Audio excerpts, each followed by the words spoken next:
what Rainbow Serpent is.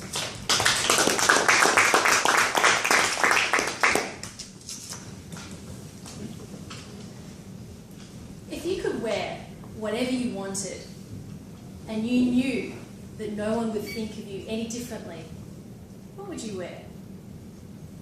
If you could dance any crazy dance move you wanted and you were guaranteed that no one would laugh at your ridiculous moves, how would you dance?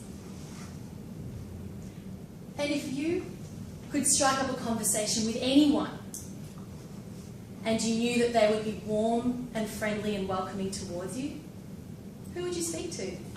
And what would you say? It would be quite nice, wouldn't it? Well, I had this exact experience at the Rainbow Serpent Festival a few weeks ago during the Australia Day weekend. It's a 4-day arts and cultural festival. It was my first time attending. And it was unlike any experience I've ever had in my life. So today I'd like to share with you what my rainbow experience was like, and also a few things that it taught me about life. So firstly, the Rainbow Serpent Festival is an arts, culture and music festival that's held every year about 2 hours west of Melbourne, held on this big farmland area. And I bought a ticket because I'd heard that it was amazing that I had to go. So I got a ticket, went with my sister, we rocked up. I had no idea what to expect. The music is mostly, it's electronic, like psytrance. It was a genre that I was completely new to. And it was performed by DJs on these beautifully constructed stages. They bring designers in to design these colourful flags. And there are markets selling all sorts of wonderful, wacky things. There's food stalls, and there's tents where they do meditation and yoga and storytelling workshops. And that's just during the day.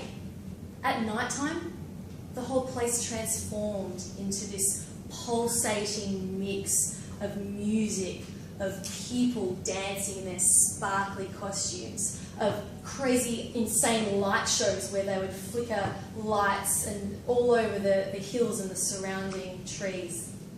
It was just beautiful.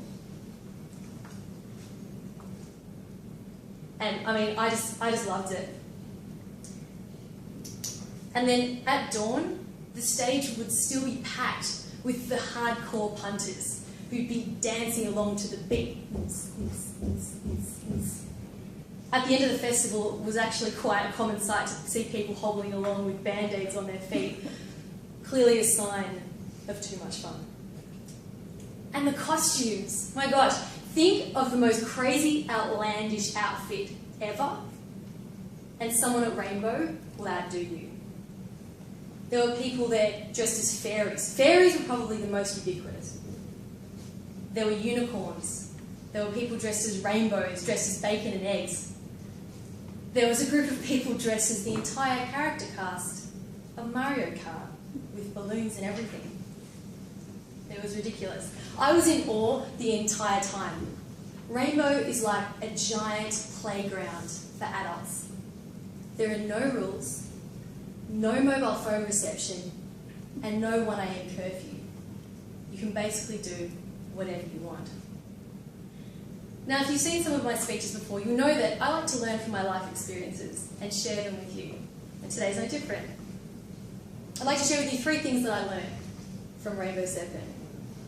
And the first one is, when you take away the rules, the place doesn't actually descend into anarchy. At Rainbow, you'd think with tens of thousands of people in this place, they'd have heaps of rules.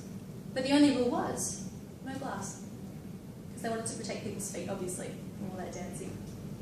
And it was so interesting that when you take the rules away, you take away the restrictions, people actually self-regulate, they self-organise, they behave. I saw one angry person the entire time. And everyone there they were all very friendly towards each other. And they were all, and it was all very well done, very well organised. I saw some people walk past someone else's picnic rug and say to them, "Hey, can we sit on your rug?" And the person whose rug it was said, "Yeah, sure." I haven't actually seen that anywhere else. I really love the attitudes of the people there. And I think that this translates well into other areas of our life as well. You know, with organisations, with how we raise our children, with our relationships. When you give people the freedom and the responsibility, they will take that responsibility themselves.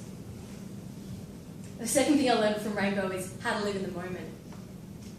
You know when you go to most music festivals and all you see are hands doing this? Just filming it. There was no mobile phone reception at Rainbow. So no one was there playing on their phones, no one was there videoing. People were there to enjoy the music with their actual eyes, and they were there to actually talk to each other face to face. And because you couldn't actually call anyone to say, meet me here, you had to just say, whatever, I'll see you when I see you. And it meant that you would actually go out and meet new people instead of standing there and calling your friends and waiting for them. And that's what I loved. And the final thing that I learned at Rainbow Serpent Festival was when there's no fear of judgment, people actually have that permission to be themselves, which I loved. How many of you, think about it, how many of you just, if you're in an event and you sort of want to dance, but you don't because, oh, I'm going to look a bit silly. At Rainbow, it didn't matter how silly you behaved, how crazy you looked with your costumes. There was always going to be someone dressed in a sillier costume than you, or acting stranger than you. So with that fear removed, people just had the freedom to be themselves and come into their true selves, which I really, really loved. And I think this is something that we can all remember, that when we try to just remove a little bit of judgment from other people and allow them to be themselves, while also not being afraid. Well, I know it's hard to remove all fear of judgment, but taking it down a little bit and giving ourselves that permission to really be ourselves and be true to that. So that's what I learned from Rainbow. Thank you so much for listening.